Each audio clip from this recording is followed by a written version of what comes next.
Peace and love, black family. Peace and love, black family.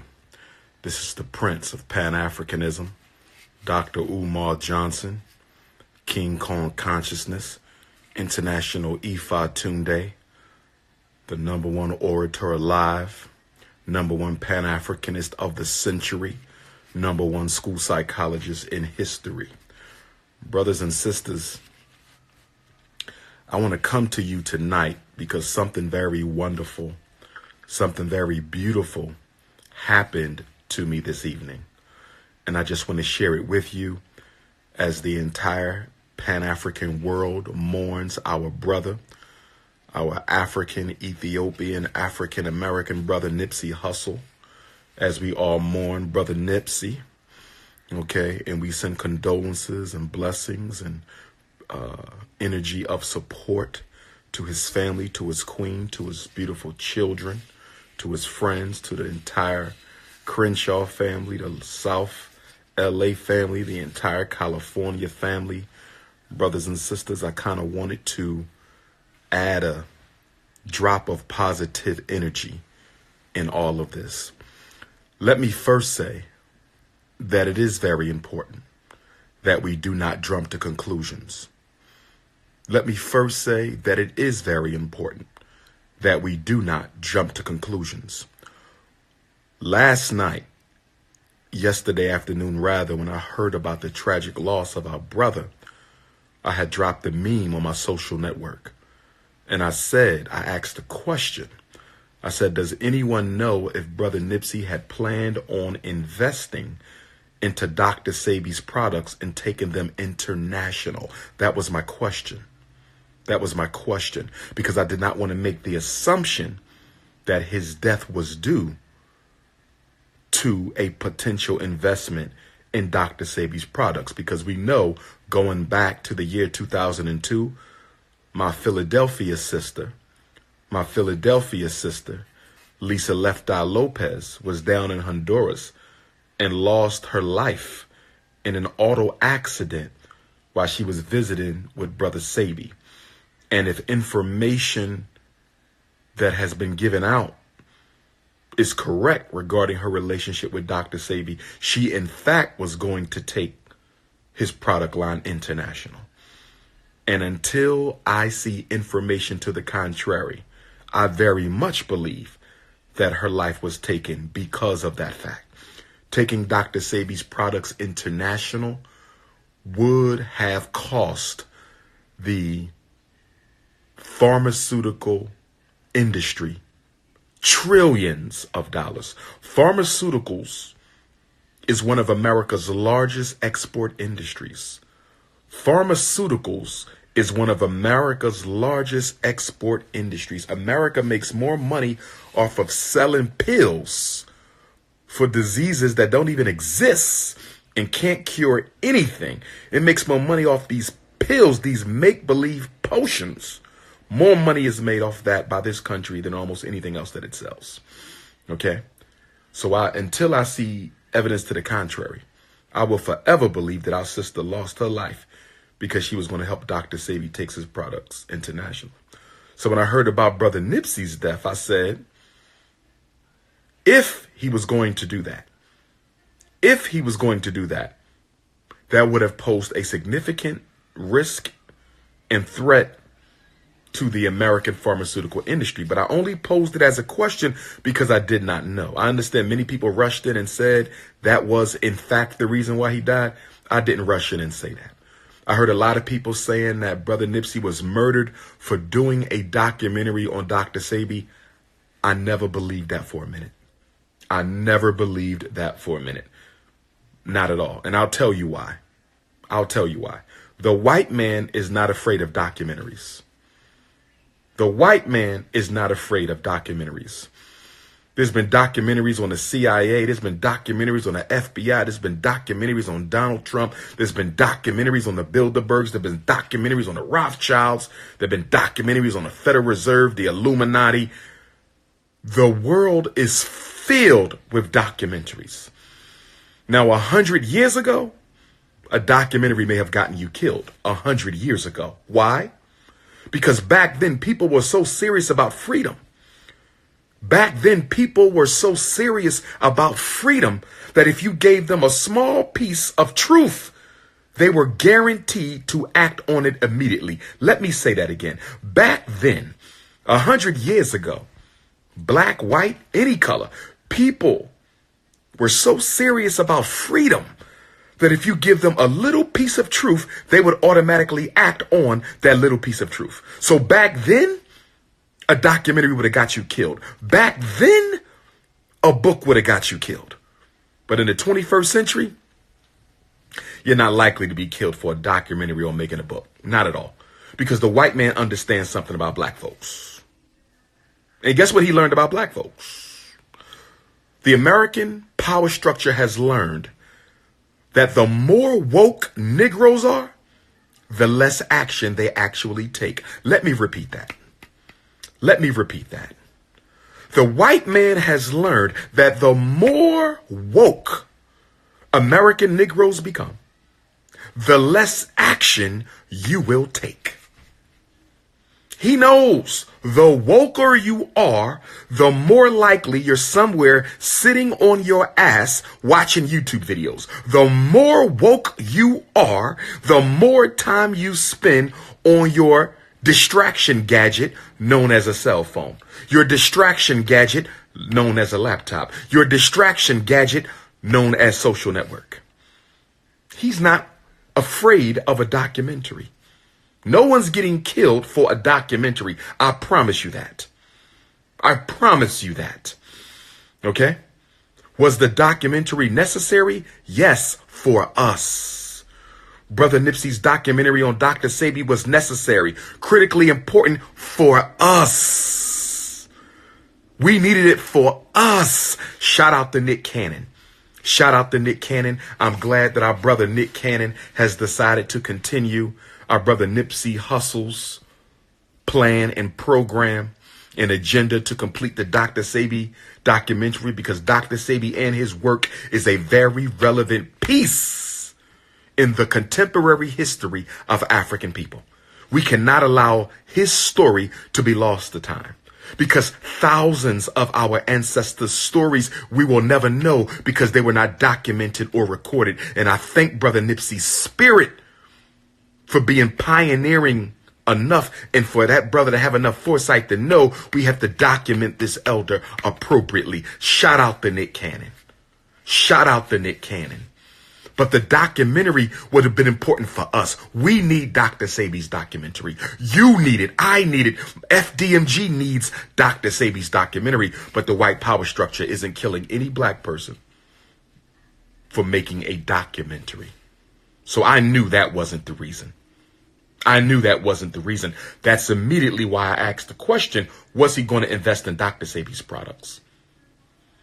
But according to new information that came out today, it appears it is alleged that Brother Nipsey was murdered for some nigga shit. It appears, once again, that post-traumatic slavery disease, the psychological residuals of slavery, modern day Willie Lynch, the psychopathological self-hatred and jealousy that Africans have for each other, is at the foundation as to why our brother lost his life yesterday afternoon in South LA for some nigga shit.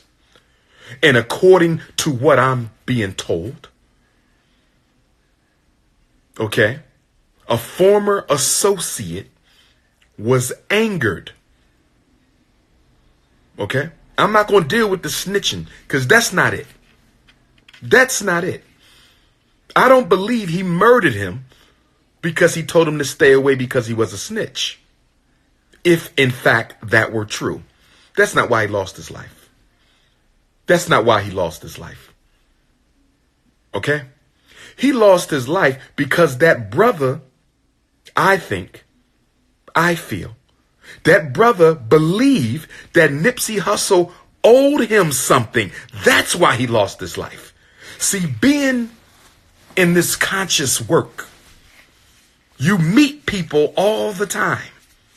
I've met people over the past 20 years, and especially over the past 10 years, who think you owe them something because they were around when God put his hands on you. You have people who think that you owe them because they were in the room when God decided to bless you with divine grace. Those people didn't earn your degrees. Those people didn't give you your oratorical skill.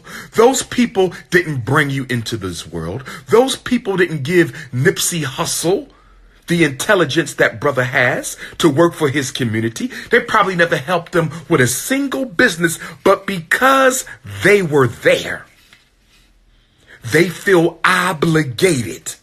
They feel that you are obligated to do something for them.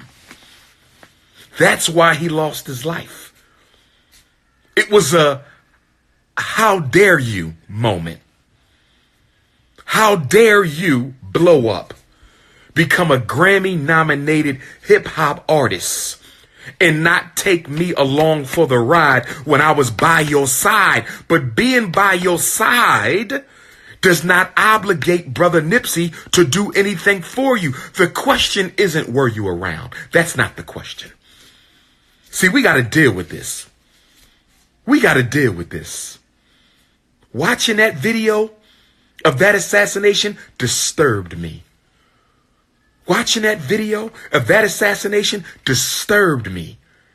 The brother who took Brother Nipsey's life, he was full of hate, rage, to put bullets into someone and then come back and put more bullets into them to make sure they are gone. That is jealousy. That is intense envy. That is rage. That is hatred. And why? Because you were around. Because you were around. You believe he owes you something. Nobody is owed anything because they were around. You may be owed because you assisted in a significant way in bringing about the opportunities that led to another person's life. I would agree with you. I would agree with you. I would agree that maybe some sort of restitution is owed to you if you are in fact the critical reason, or if you were a critical part in someone's ascension to success. But just because you was a part of the clique, you was a part of the crew, you was a part of the tribe, you think you're automatically entitled? I don't think so. In my 10 years on top of the Black consciousness movement, in my 10 years as the most requested Black scholar on earth, 7 continents on the planet, period, I've had people who've come out of the woodworks. I've had bookstores say we made him. I've had coons in the conscious community say we've made him. I've had elders and organizations say we made him. Well, if that's the case, I'll take some words from our brother Sean Carter, Jay-Z, who said, if you made me, go make another me. If you made me, then why can't you go make another me? Brother Nipsey was murdered because somebody thought he owed them something because they were there during the rise. Nobody is obligated to give you something just because you were there. Did you do the work?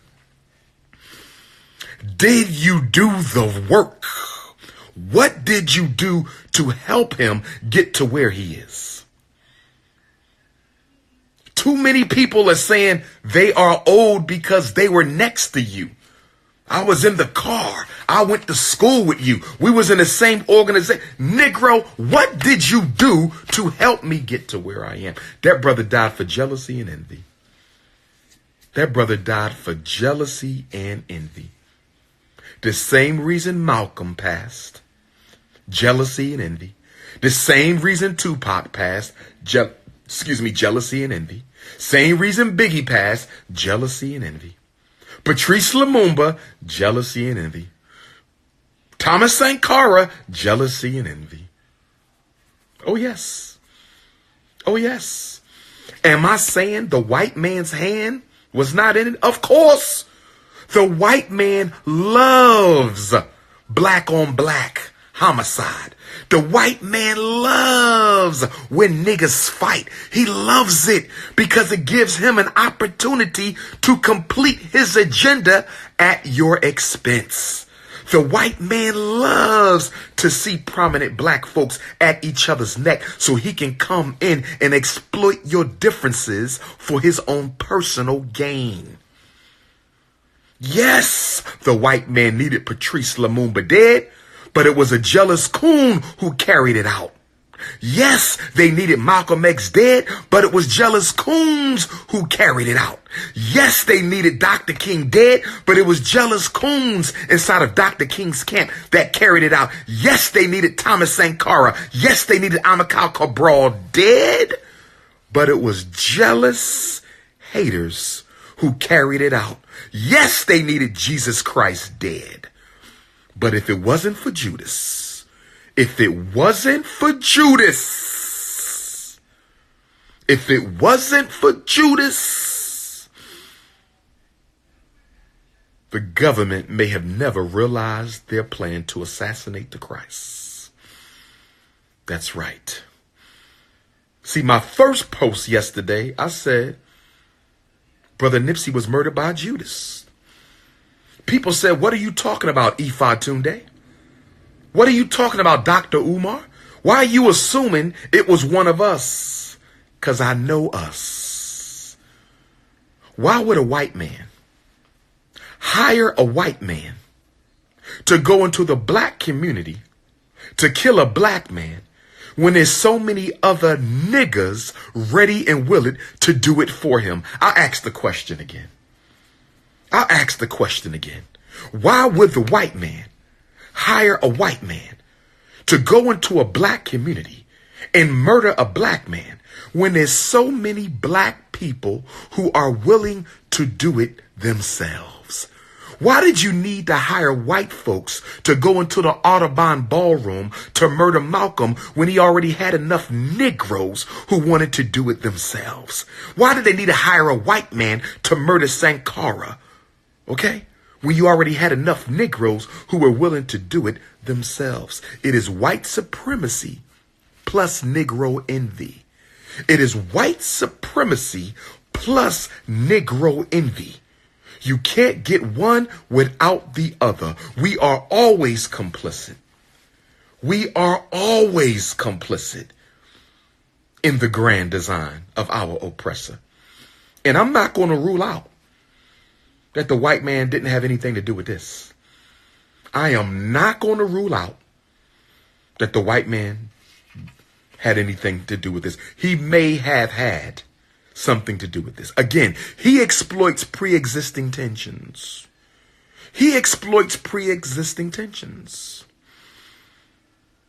He could have let the brother know where Nipsey was. He could have fabricated some text messages. We know how COINTELPRO works. I'm not saying the white man wasn't involved in this. We know he was involved because, after all, he controlled the mind of the assassin. If nothing else, the white man controlled the mind of the assassin. So he was involved directly or indirectly. We know he was involved indirectly because the mind that murdered Nipsey Hussle yesterday was not an African mind. It was a European mind. The mind that murdered Nipsey was not an African mind. It was a European mind. It may have been a black body. It may have been a black body that murdered our brother, but the mind was that of a Neanderthal. The mind was that of the pale man. Okay? The mind that murdered Nipsey was European, although the body may have been black. So we know the oppressor was indirectly involved. The only question is whether he was directly involved. But what is looking like right now, what it's looking like at this moment, is that assassination was some good old-fashioned nigger shit. I'm letting y'all know right now. Okay? I don't care how long you knew me. I don't care what you've ever done to help me or assist. I don't care which one of my organizations you are a part of. I don't care if I was your co-worker. I don't care if you brought me a nice ice cold spring water. When I do the hiring for FDMG and when I select volunteers for FDMG, that will purely be based on what is best for our boys. Let me say it again. Let me say it again. What I saw happen to our brother yesterday demands that I make it clear to everyone in the Pan-African world. Okay? Please don't relocate to Delaware thinking I'm obligated to give you a job. If you relocate to Delaware, it's because you want to be a part of the most significant black revolutionary movement in American history since Garvey. Since Garvey. That's the only reason why you're relocating to Delaware, because you want to be close to the mecca of black power, which will be the Frederick Douglass and Marcus Garvey Academy, which will be the Team Pan-African headquarters, which will be the National Independent Black Parent Association. Move to Delaware because you want to be close to the heart and pulse of the struggle. Move to Delaware because you want to be a member of that struggle. You want to participate in that struggle. Don't move to Delaware because you expecting Dr. Umar to give you a job. Don't move to Delaware because you expecting Dr. Umar to guarantee you some sort of position of leadership or employment at the Frederick Douglass Marcus Garvey Academy. Do not come because you might be disappointed. You might be disappointed.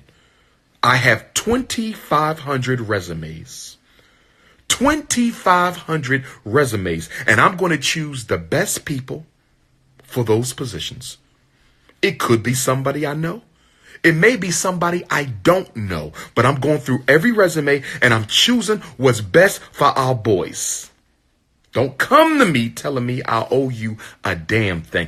This is the business of reconstructing the African mind to bring about an authentic African world revolution. That is the purpose of FDMG. It is not about hooking up my homies. It is not about paying back former allies. That school is for our children and for our children only. I hope that Brother Nipsey's family give him a traditional Ethiopian African homegoing ceremony. Ethiopia is the birthplace of man. That's where God first put the first female. The first human being was a female, and that first human being, which was a female, gave birth to the first male. And Brother Nipsey was of the original Ethiopian people. That brother was from the original people of this earth. Our African ancestors along the Nile Valley Crescent. I hope his family, if he's Eritrean, it's the same people, brothers and sisters. Let's not flip out. Eritrea broke away from Ethiopia. Let's not get into European border disputes, okay? We are one people. I don't play tribalism.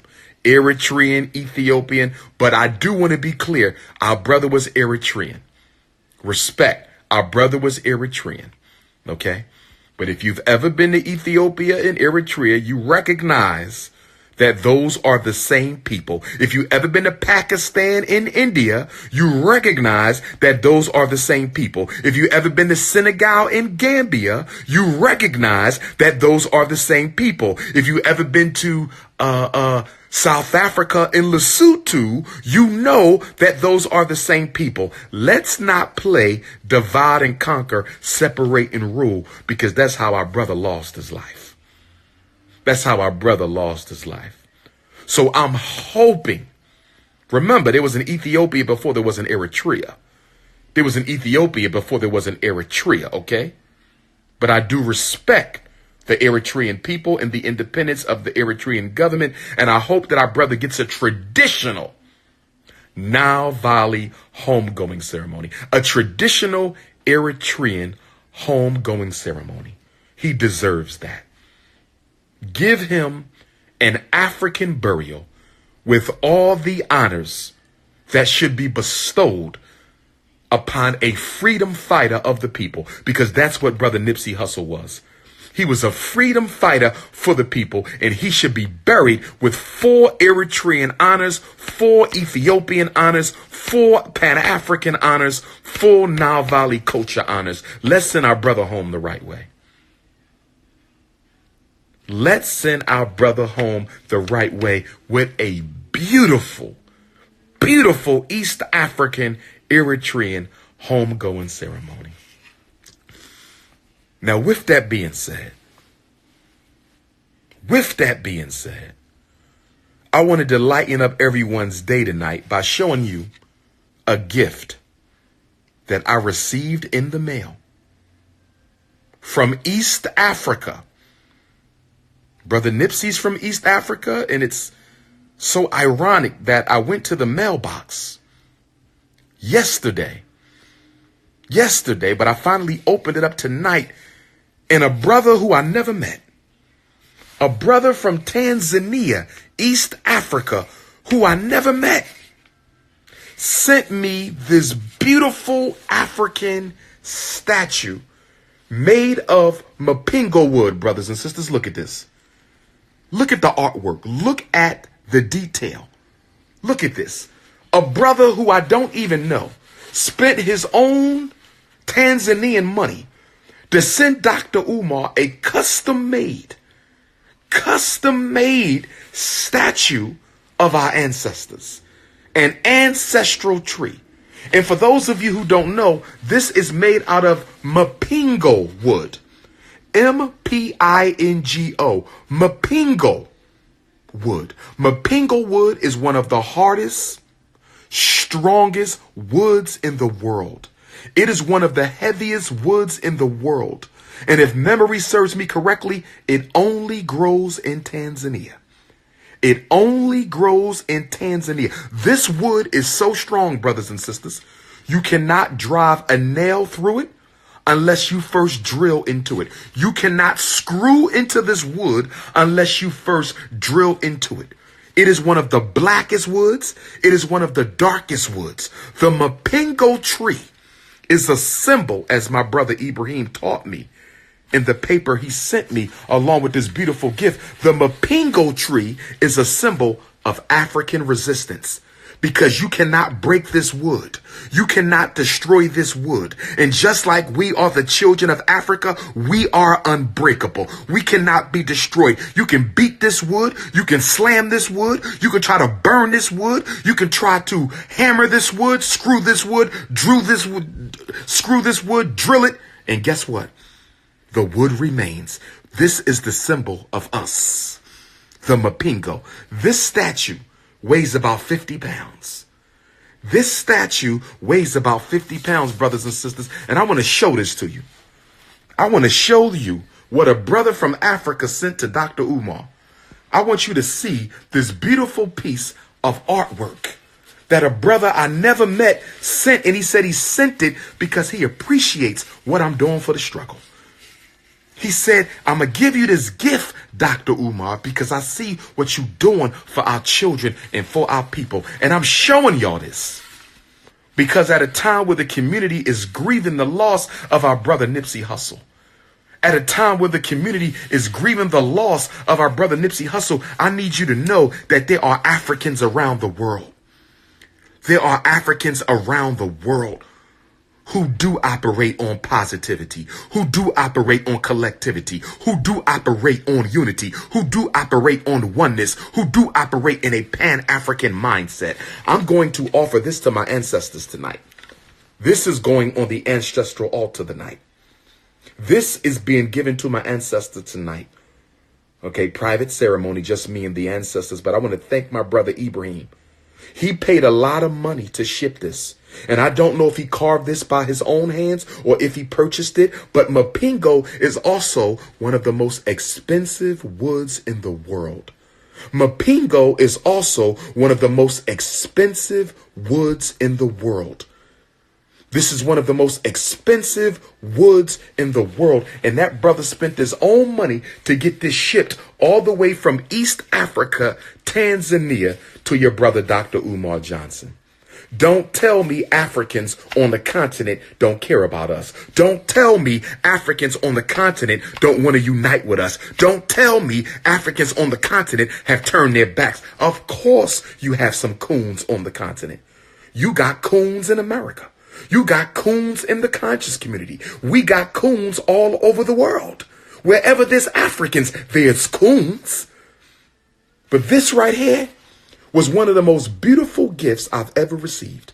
And the fact that it came from the Fertile Crescent, the fact that it came from the land before time, the fact that it came from East Africa where God first put man, which is the black man and woman, does my heart good.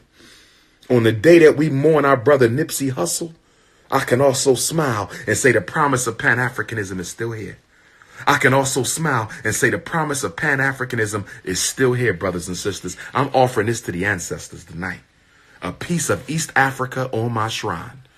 A piece, it's called Mapingo wood. M-P-I-N-G-O. Do your research on Mapingo wood, one of the hardest, strongest, most expensive woods in the world, grown exclusively in East Africa. Mapingo wood, the wood of our ancestors. This is the unbreakable wood. In fact, I'm going to start referring to African Americans as the Mapingo people. Damn that black shit. We the Mapingo people. Nat Turner was of the Mapingo. Gabriel Prosser was of the Mapingo. Denmark Vesey was of the Mapingo. Ida B. Wells was of the Mapingo. Fannie Lou Hamer was of the Mapingo. Bishop Turner was of the Mapingo. Dr. King, Malcolm X, Medgar Evers, Huey P., Little Bobby Hutton, Fred Hampton was of the Mapingo people. Now, with that being said, brothers and sisters, I'm going to take a couple questions. If you have a question for Dr. Umar, not a speech, but a comment or a question, go ahead and tap in and I'm going to see what I can do. I'm only going to take a few because I got to offer my new gift to the ancestors. Go ahead and tap in if somebody has a question or comment for the Prince of Pan-Africanism. I'm not going to keep you too long. Okay.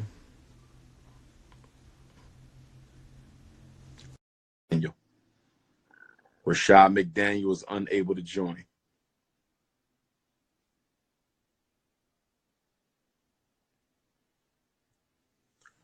Ricky Ting, Colossal Culture. We waiting on Colossal Culture going once. Colossal Culture going twice. There we go, Colossal Culture. What's going on, black man? What's up, man? How you doing? All is well. Where you at in the world, brother? Where you at in the world?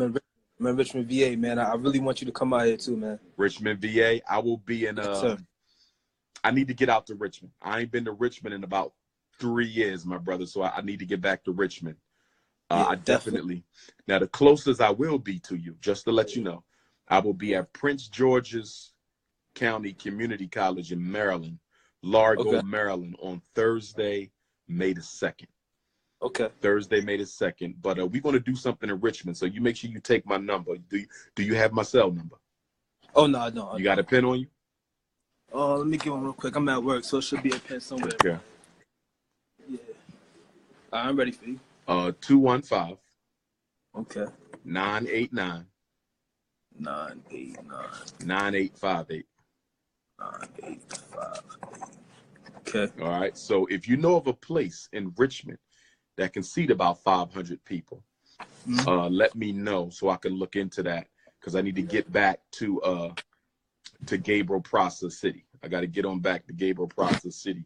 So definitely let me know. But you be safe out here, brother, because a lot of us we not in our African minds. We in our European minds. A lot of brothers out here on these streets are in our European minds. So I need you to stay safe out there. All right. Most definitely. I wanted before we go, man. I just wanted to tell you thank you, man. I appreciate everything that you're doing.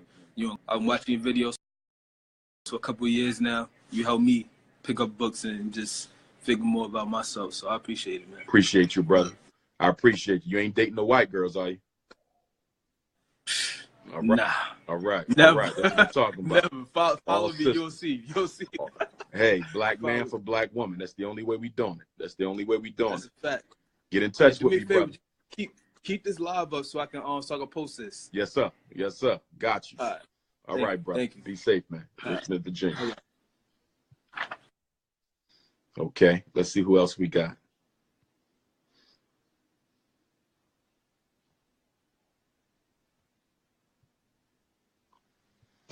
Waiting for Kalani. Kalani going once. Kalani going twice. Where you at, Kalani? Kalani going 3 times. I think we got Kalani. Sister Kalani, how you doing? Hey, Dr. Umar Johnson. How's everything, beautiful? Where you at in the world? Everything's going okay. How Say are that you? again. Where are you? Oh, I'm in Washington, D.C. Washington, D.C. Okay, princess. What's your question or comment? Everything going okay for you? Well, I've been trying to talk to you for a minute now. Okay. Like, I love everything that you're doing. You're really like, I don't know, your history, walking, like as we speak right now, you're just history to me. I have sickle cell anemia, and I have a 14-month-old son. Okay. And you know, you already know how sickle cell is, you know, and stuff like that. And it's crazy because like I really need to, like, I'm trying to start my own 501c because it's not really a lot that you can do. But I mean, we can protest and things of that nature, but people really don't respect you when you don't. You get what I'm saying? When you don't have the right paperwork, when you don't have the education. So right now I am in school to, you know, just get my bachelor's in nursing. And I'm also, you know, trying to start my 501c to, you know, basically, you know, raise, you know, be able to raise the awareness and stuff like that on sickle cell. Every year, me and my mom and stuff, we go down to Congress, and we fight and stuff, and we bring some of our doctors come with us, and we show them like how many deaths you know sickle cell has caused in a year, how billions of dollars that we're bringing into the pharmaceutical companies alone, and the other billions that we're bringing into, you know, the hospitals, and just, you know, all of this stuff that, you know, we contribute the same as the cancer patients. We see the same doctors as the cancer patients and everything, and it's just like they still have yet to state this is a state of emergency. And you know, when they state a disease is a state of emergency, is one, you have to inform the public, and two, you have to you know, start funding to, you know, and make laws in the hospital where it's protocol for these types of patients. And you know, in the children's world, in the children's hospital, Dr. Umar, when we go in with a crisis, I swear to you not, we go straight back. Like, we skip around, we go straight back. You know, they start fluids, everything. But it's crazy because as we start to get older, our doctors and nurses and everybody, they start, you know, tell us that you know, you're going to the adult world, and you know, it can get scary. So they just, you know, like, you guys got to really take care of yourselves.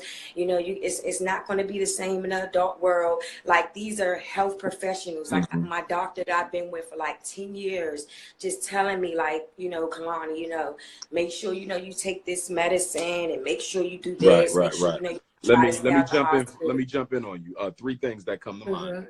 Okay. Number 1.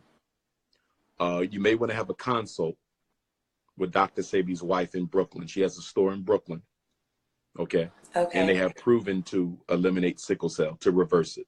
Okay. That's 1. Number 2, you might also want to have a consult with Dr. Laila Africa. He is also one of our foremost nutritionists and naturopathic doctors who has also reversed many diseases. Okay. I want you to take my number, because you're going to text me, and I'm going to send you the information on how to get in contact with both of them. Okay. Dr. Sabi's wife, as well as Dr. Laila Africa, who's in Indiana. So let me know when you have the pen. Okay, I'm getting the pen right now. Okay, I carry pens with me everywhere I go. Okay, I have the pen and the paper. Okay. 215 215 989 989 9858. 9858. Yes. And what I want you to do, text me tomorrow morning, because if you text me tonight and I look at it, I may forget to get back to you. But if you text me in the morning, I'll text that right to your phone. Okay. Third thing, because you have a baby that has sickle cell, right? No. He has trait. He has the trait. He just has the trait. Yeah, he has the trait. Got you. Yeah. Okay. The trait also runs in my family. I don't have it, but it runs in my family. Here's the other thing too. You and your mother could work with me to start a national Black sickle cell foundation where we organize all the Black people in the country with sickle cell, and we train them and we unite them, okay? So we can all come together under the same umbrella and work together on solutions and strategies, techniques, put out a regular newsletter for Black people with sickle cell, because sickle cell can be a very, very dangerous condition. People die from it, okay? And we have so many Black people with sickle cell. I know because I get their emails, I get their phone calls, and I want you and your mother to work with me. So when we open up the Frederick Douglass and Marcus Garvey Academy as part of the national, it's okay to cry, babe, it's okay, but as part of the National Independent Black Parent Association, y'all can help me organize so we can service all of our Black children who have that trait. You follow me? That's what we want to do. It's okay to cry. You let that pain out. Don't keep it in, because energy can only kill you. Let that energy out. It's okay to cry. You're not by yourself. I'm with you. Everybody else on this live feed is also with you, little sister. And I want you to get in touch with me, because what I'm going to do, I'm going to put you to work, and we're going to set up an email account, and we're going to start letting people know that if you have sickle cell, email the sister. You're going to create a database. We're going to create a database of all the Black people in the country with sickle cell. And then once FDMG is open next year, we're going to have a conference, a National African American Sickle Cell Conference, where we can all come together and unite and organize to help protect ourselves for those of us who have the sickle cell. What do you think about that? I love it. Like, and that's what made me tear, because it's just like I said, I've worked with like doctors and stuff for years, and it's we're going to organize this and that stuff. Like, I remember when you were talking about the Black Lives Matter movement and stuff, like, I just didn't understand, sickle cell really affects, people of African descent. I'm not understanding why aren't people wearing the burgundy ribbons? If this is y'all movement, like, why not put, you get what I'm saying, a disease that affects, our people, to be exact. Why are y'all, you get what I'm saying, y'all walking for Black Lives Matter. Why y'all not, you get what I'm saying, bringing to the world? Y'all, being televised and going to all these meetings and organizing. Why not, you get what I'm saying, also bring up why y'all talking to, these higher power people. Oh, and this is also a disease that affects our people the most, and they're getting treated like trash in the hospital by health professionals. And it feels like, to be kicked. I never kick nobody while they're down. And we're sick. In the adult world, it feels, you're getting kicked while you're already down. Like, you're sick. And it's just like, they don't care. There's a lot of racist doctors. Yes, it is. I swear to you not. And it's just like, I'm already in pain. You see me screaming and crying, and it's, she can wait. We have a gunshot victim coming in, or just all these other things. And it's just, sometimes you feel like, because like I said, I was born like this. I just feel like I'm in a, you get what I'm saying? I'm in a prison without doing a crime. You get what I'm saying? I feel like I'm in prison. I didn't do nothing. I was born like this. And when I say, we go to Congress, we just want you guys to make this a national state of emergency, so y'all can really put it in these books and in schools and inform the public. Because if Black people know that you cannot procreate, if you have the trait, you cannot procreate with somebody else that has the trait. Or if you have sickle cell, you cannot procreate with somebody that has the trait or sickle cell. If we know this and educate ourselves on this, a lot of, you get what I'm saying, there will be you get what I'm saying, the percentage will decrease, because we know. Right. Take that number, text me. You have a lot more to say, and I want to hear it all. So text me, and maybe we'll do a three-way with you, your mom, and myself, and let's talk about how we're going to get this African American Sickle Cell Association off the ground. We on it. All right, love. Stay positive, and I look to talk to you soon. Okay. All right, sweetie. I will. God bless you. God bless you. God bless you. Thank you. All right. See, brothers and sisters, that's why we need FDMG. That's why we need that campus. That's why we need those 4 buildings, brothers and sisters, because you saw our little sister crying there. She was in pain about sickle cell. You understand? Her baby has the trait. We need to organize. We need to fight. We need to heal each other. That's what's going to be going down FDMG. We turning over every stone that's never been turned over. We starting every organization that's never been started. If you're trying to be a part of the movement, as an employee or a volunteer, send in your resume. If you just want to be a volunteer, you can even text me and tell me what your skills are. You got to have something to offer, though. What can you offer? There must be something for you to offer to be a part of the Team Pan-African FDMG NIBPA movement. You feel me? Make sure y'all donate to the school as well. Make sure y'all donate. Send your checks and money orders payable to the FDMG Academy, P.O. Box 9634, Wilmington, Delaware, 19809. I repeat, FDMG Academy, P.O. Box 9634, Wilmington, Delaware, 19809.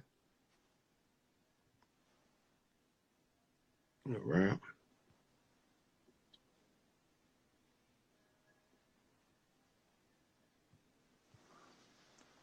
Okay. Goddess Butterfly, where you at? We waiting on Goddess Butterfly right now. Going once, Goddess Butterfly. Goddess Butterfly, how you doing, Queen? Hi, Doctor. How are you? Where you calling from? Where you based at, sis? Right now I'm in New Jersey. What part? Plainfield. Plainfield. I'll be speaking in Newark, New Jersey on what's that date? May 5th, Sunday, May 5th. I'll be in Newark, New Jersey. But go right ahead, sweetie. I just opened up a school in Virginia. Ah, okay. For nurse education. Okay. Excuse me, I've been up for 24 hours and I finally got some rest. But no problem. I wanted to just really just chime in on how important you leaders are to our community and how you guys are getting snuffed from us while you guys are buds. Mm-hmm. And it breaks my heart that a lot of Black women are seen as quote unquote nagging when a lot of us are intuitive and we're really just trying to protect you. We're really just trying to give you information that says, don't go out this way. Don't go that way. Don't do this. Don't do that. That person is not the best interest for you, or that's not the best location. And it seems as if we're quote unquote nagging, or we're quote unquote, you know, trying to impede, or we're too masculine. That's a good word to use. Okay. And I just wanted to encourage that we need our leaders to really educate us on becoming more militant, becoming more one-minded and unified in the different aspects of how creative we are.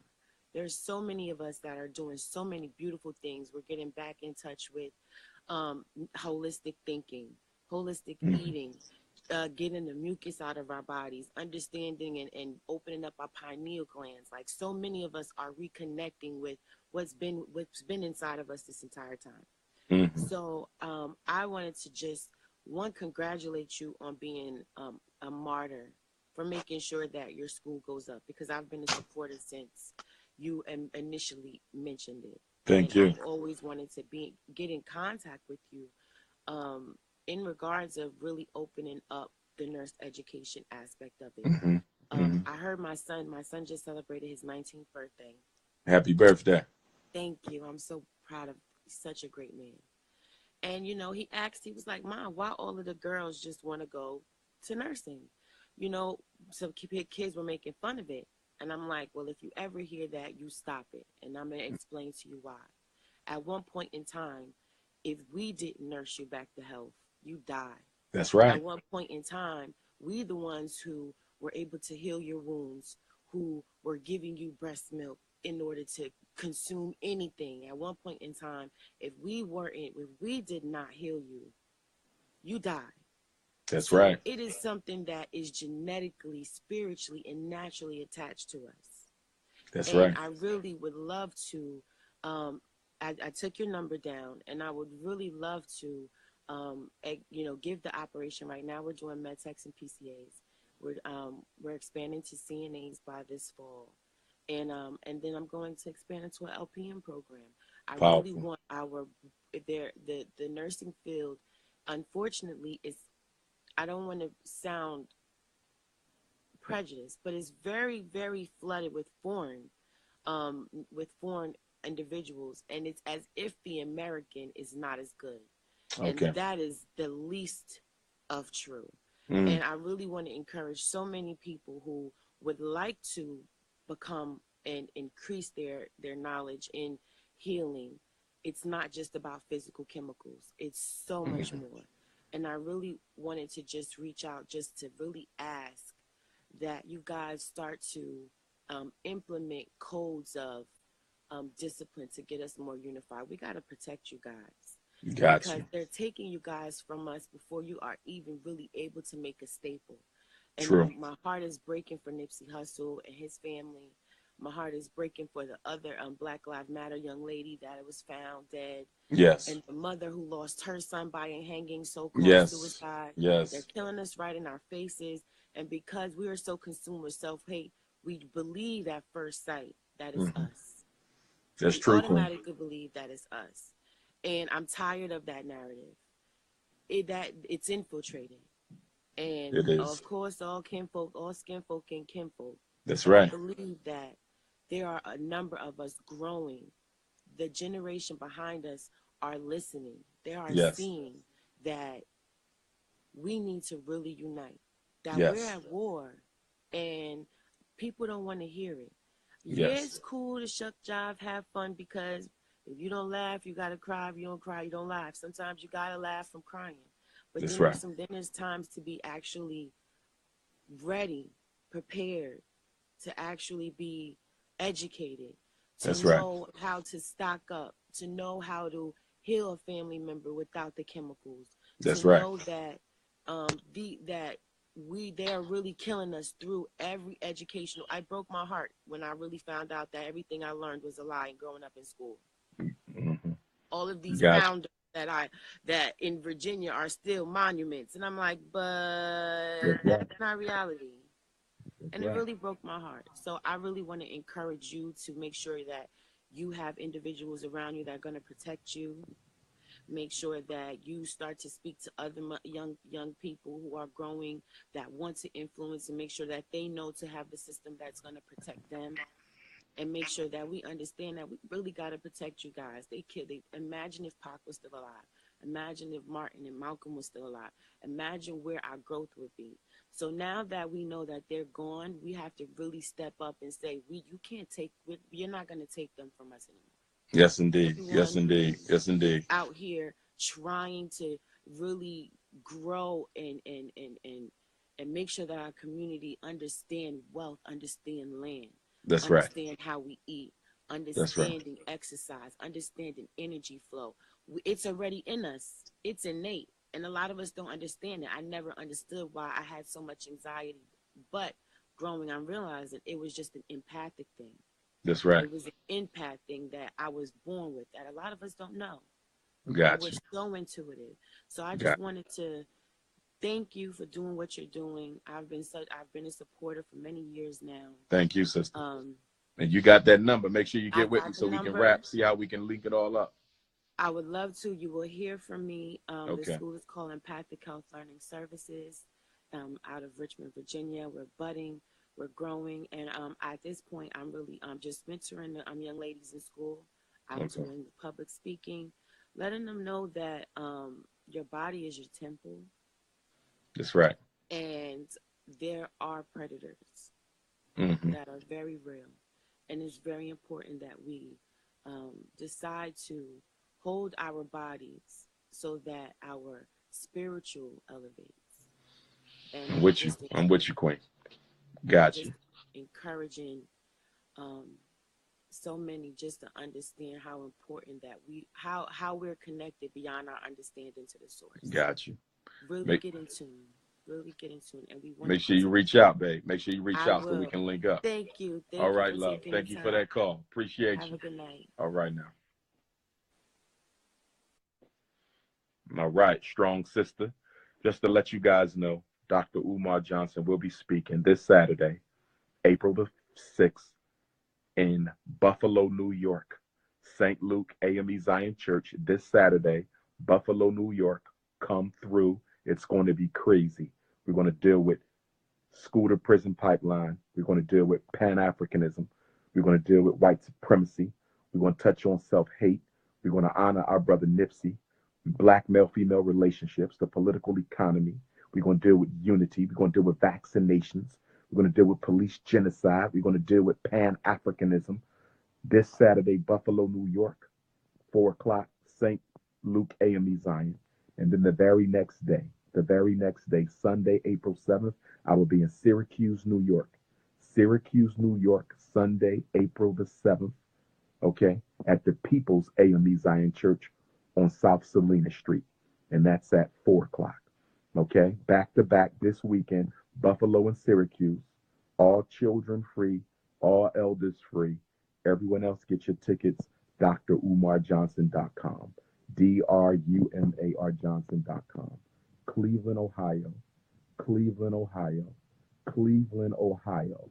The last Saturday of this month, April the 27th, Cleveland, Ohio. Okay, Liberty Hill Baptist Church. Liberty Hill Baptist Church, Cleveland, Ohio. Saturday, April the 27th at 4 o'clock. Doors open up at 2 o'clock. Okay? Newark, New Jersey. Newark, New Jersey. Brick City, Newark, New Jersey. Sunday, May the 5th. Prince George's County Community College in Largo. Prince George's County Community College in Largo. Thursday, May 2nd. Hartford, Connecticut. Hartford, Connecticut. First time in Hartford, Connecticut. Malcolm X Day. Sunday, May 19th. Okay. Long Island, New York, July the 14th. Long Island, New York, July the 14th. Long Island, New York, July the 14th. Brazil, South America. Brazil, South America.